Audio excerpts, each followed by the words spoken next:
Keynes की, वो है as is perfectly elastic.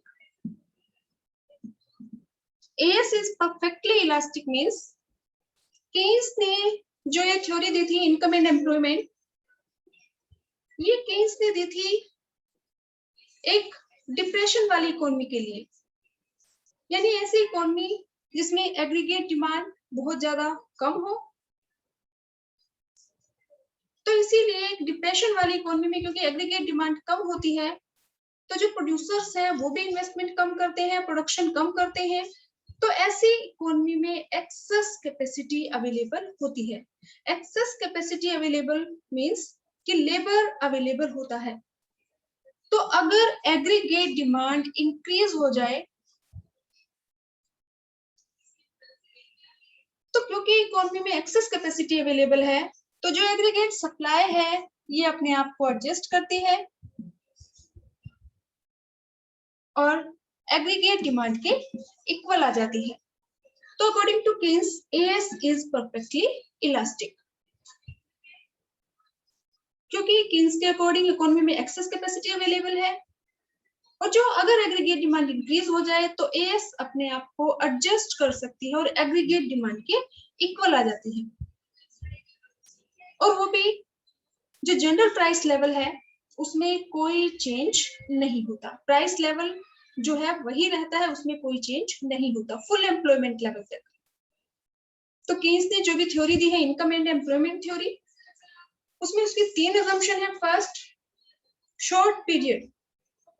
Short period means production को इंक्रीज कर सकते हैं सिर्फ लेबर का यूज करके, क्योंकि टेक्निक कांस्टेंट रहती है शॉर्ट टर्म में। सेकंड जो असम्पशन है कीन्स की, 2 सेक्टर क्लोज्ड इकोनॉमी। तो 2 सेक्टर क्लोज्ड इकोनॉमी में सिर्फ 2 ही सेक्टर होते हैं, हाउस होल्ड और प्रोड्यूसर। हाउस होल्ड के एक्सपेंडिचर को हम डिनोट करते हैं सी से और प्रोड्यूसर के एक्सपेंडिचर को आई से। तो एग्रीगेट डिमांड हमारी इक्वल है सी प्लस आई की। और थर्ड जो असम्पशन है कीन्स की वो है एएस इज परफेक्टली इलास्टिक, कि जो एएस है अगर एग्रीगेट डिमांड ज्यादा है तो एग्रीगेट सप्लाई अपने आप को एडजस्ट करेगी और एग्रीगेट डिमांड के इक्वल आ जाएगी, क्योंकि इकोनॉमी में एक्सेस कैपेसिटी अवेलेबल है। तो प्रोड्यूसर जो है, इन्वेस्टर्स जो है वो अपने प्रोडक्शन को इंक्रीज कर सकते हैं but without changing in price, की जो प्राइस है उसमें कोई चेंज नहीं होगा।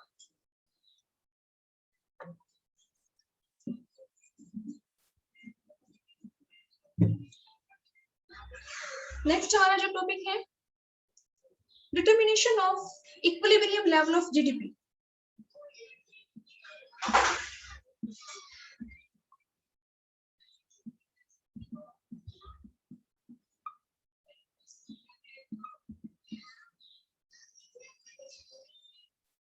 तो हमारा जो जीडीपी जो डिटरमिन होता है वो हमारा होता है AS equal to AD. AS क्या है? Plan, desired, ex ante, intended. ध्यान रखना है कि जो एएस और एडी है, जो एग्रीगेट सप्लाई है, एग्रीगेट डिमांड है, ये हमारे planned aggregate supply and planned aggregate demand है। एक्चुअल एग्रीगेट सप्लाई और एक्चुअल एग्रीगेट डिमांड नहीं है। Actual aggregate demand, actual aggregate supply को हम एक्सपोज्ड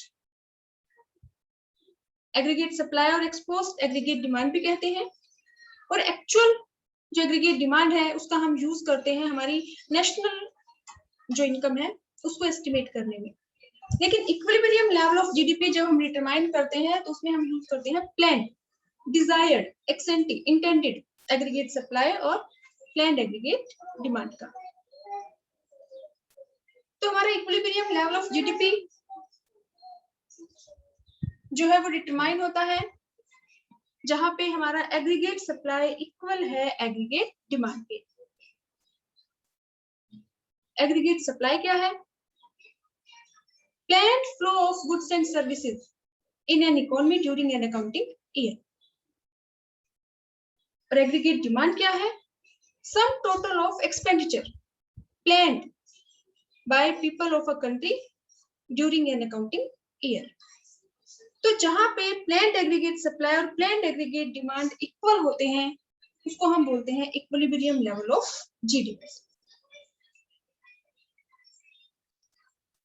अब जो हमारा एग्रीगेट सप्लाई है ये हमारा इक्वल है y के, तो हम इसको लिख सकते हैं y इक्वल टू AD। और इनकम के दो कंपोनेंट होते हैं C प्लस में S, क्योंकि इनकम को या तो हम कंज्यूम करते हैं या फिर सेव करते हैं।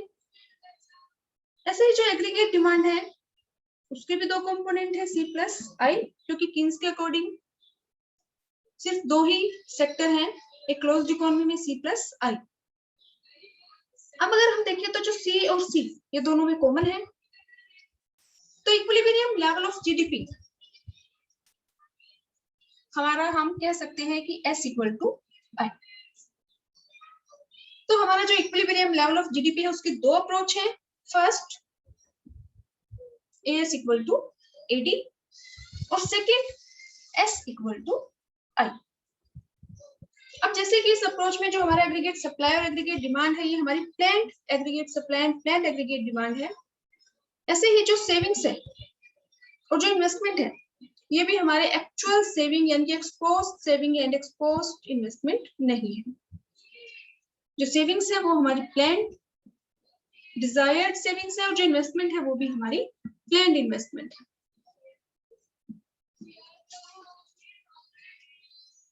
तो ये हमारी दो अप्रोच है।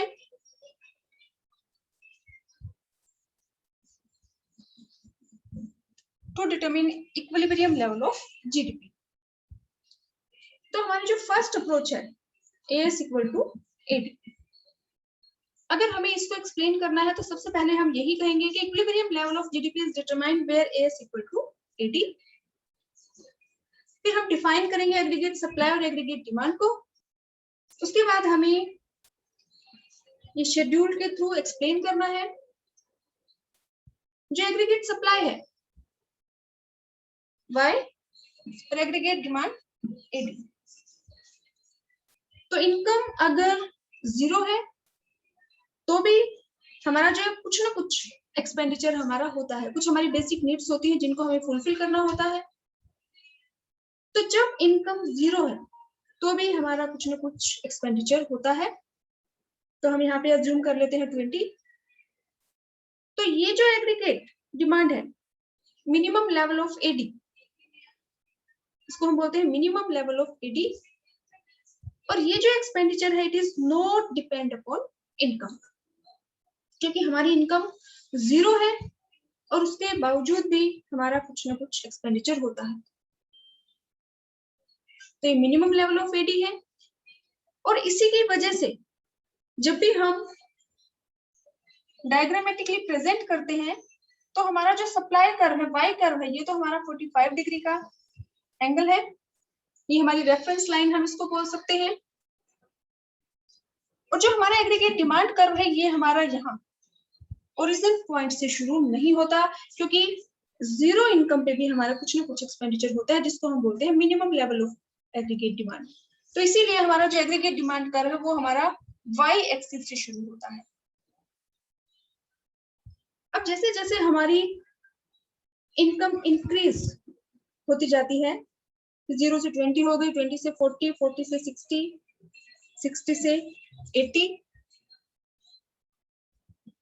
तो वैसे वैसे हमारी जो एग्रीगेट डिमांड है वो भी हमारी इंक्रीज होती जाती है। फॉर एग्जांपल अगर जीरो इनकम पे हमारी एग्रीगेट डिमांड हम यहाँ पे 30 अज्यूम कर लें तो ये 40, 50, 60, 70। जहां पे हमारी जो Y यानी कि जो एग्रीगेट सप्लाई जहां पे इक्वल होगी एग्रीगेट डिमांड की, तो इसको हम क्या कहेंगे equilibrium level of GDP.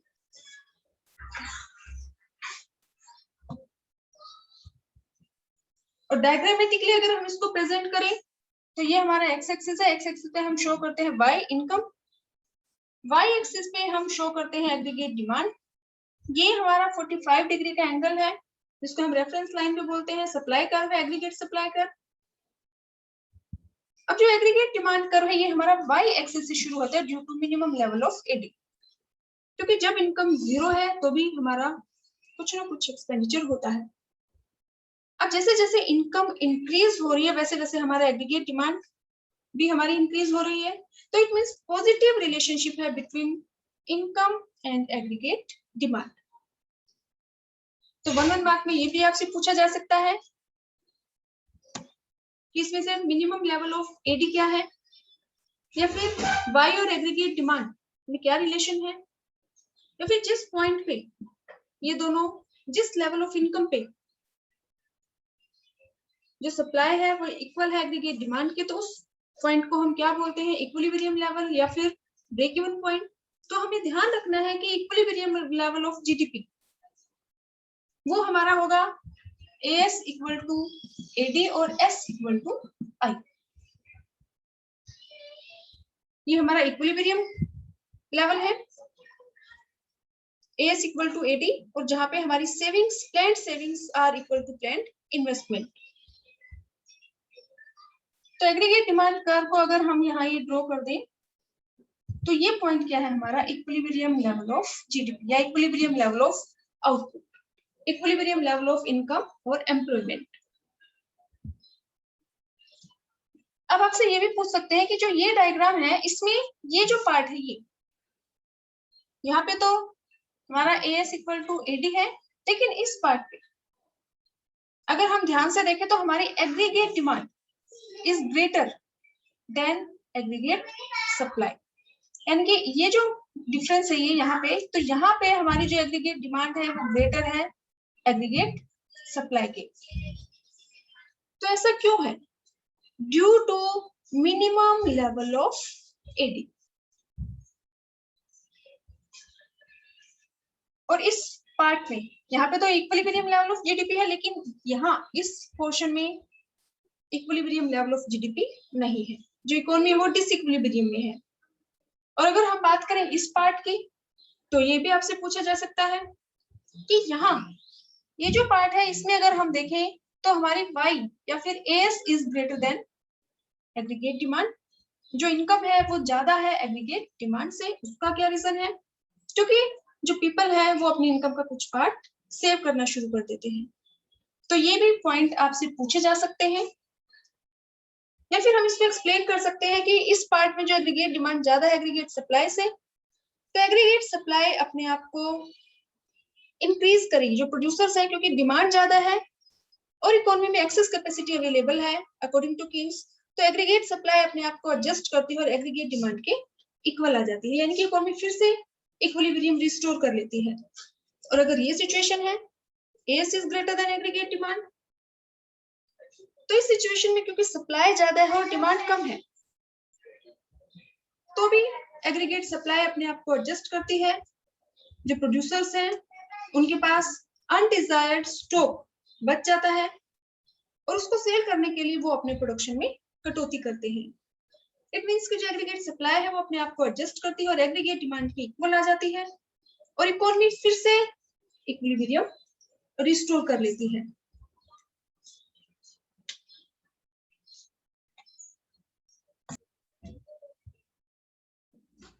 Second approach है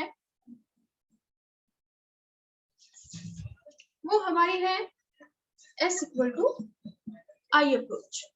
S means plan, desire, ex ante savings. I भी हमारा क्या है, एक्चुअल इन्वेस्टमेंट नहीं है, एक्सेंटी प्लान, डिजायर्ड, इंटेंडेड। तो जहां पे हमारी प्लान जो सेविंग्स है वो इक्वल है प्लान्ड इन्वेस्टमेंट के, तो उसको हम क्या कहेंगे, इक्विलिब्रियम लेवल ऑफ जीडीपी। फिर हम इसको शेड्यूल की हेल्प से एक्सप्लेन करेंगे, तो वही हमारी वाई और एग्रीगेट डिमांड 0, 20, 40, 60, 80, 100। एग्रीगेट डिमांड अगर हमारी है 30, 40, 50, 60, 70, 80, तो एग्रीगेट डिमांड के हमारे दो कंपोनेंट हैं, सी प्लस में आई। तो अगर हम आई जो है ये जो इन्वेस्टमेंट एक्सपेंडिचर है ये दो टाइप का होता है, ऑटोनोमस इन्वेस्टमेंट एक्सपेंडिचर और इंड्यूस्ड। ऑटोनोमस और induced. Autonomous investment expenditure means which is not depend upon income, which is independent. जो autonomous investment expenditure है ये rate of interest पे depend करता है कि अगर मार्केट में कम इंटरेस्ट रेट पे पैसा मिल जाए तो इन्वेस्टमेंट इंक्रीज हो सकती है, और अगर जो रेट ऑफ इंटरेस्ट है वो ज्यादा हो तो इन्वेस्टमेंट कम हो सकती है। तो जो ऑटोनोमस इन्वेस्टमेंट है वो डिपेंड करती है रेट ऑफ इंटरेस्ट पे, इनकम पे डिपेंड नहीं करती। और हम यहाँ पे इन्वेस्टमेंट को एक्सप्लेन कर रहे हैं इनकम के साथ।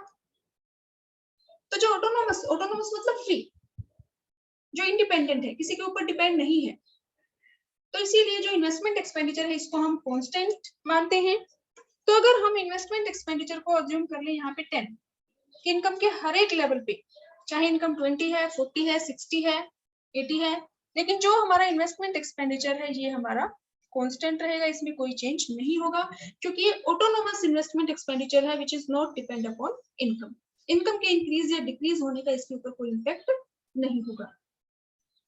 अब एग्रीगेट डिमांड के दो कंपोनेंट है सी प्लस आई। तो अगर एग्रीगेट डिमांड में से हम इन्वेस्टमेंट एक्सपेंडिचर लेस कर दे तो हमारी सी कंजम्पशन एक्सपेंडिचर की वैल्यूज आ जाएंगी 30 माइनस 10 20, 30, 40, 50, 60।